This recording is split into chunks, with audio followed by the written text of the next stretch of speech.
here in Kitty Hawk, North Carolina, or actually about 3 miles south in Kill Devil Hills, where in 1903, two bicycle mechanics, Wilbur and Orville Wright, first flew the Wright Flyer.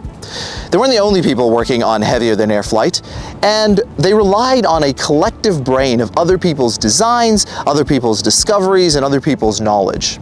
They had minds prepared as bicycle mechanics, believing that the key to flight wasn't in the power of the engine, as other people believed, but in the balance, much like riding a bike. They had a moment of serendipitous discovery when playing with an inner bicycle tube, when they realized that they could create a flexible wing, much like a bird. In other words, they had all 7 secrets of innovation, compass.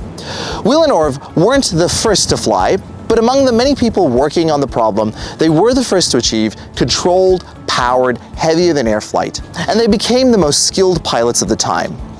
This was 5 years before Henry Ford would introduce the first affordable cars, the Model T in 1908. So what were two men from Dayton, Ohio, doing in the Outer Banks in North Carolina? They came here because they wanted to give the Flyer the best chance of flying.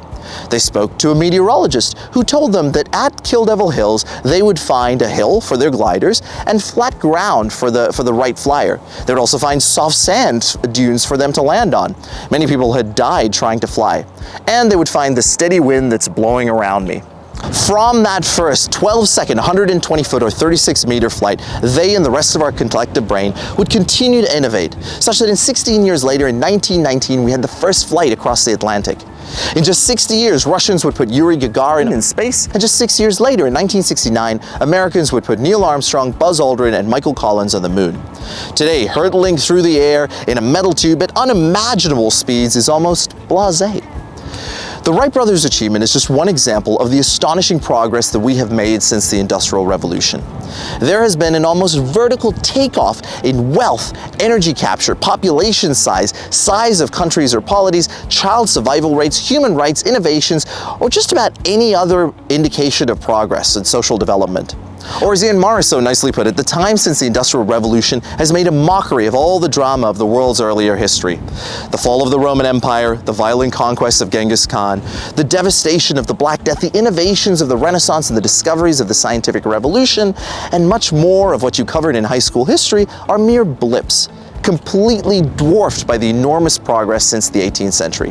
What will we achieve in the 21st century and beyond? That depends on what we do and what we choose today. Not long after the first moon landing, since the early 1970s, innovation has stagnated. My book explains the way that cultural evolution, cultural group selection, energy, and the 4 laws of life come together to explain how we got here and where we're going, or at least where we could go.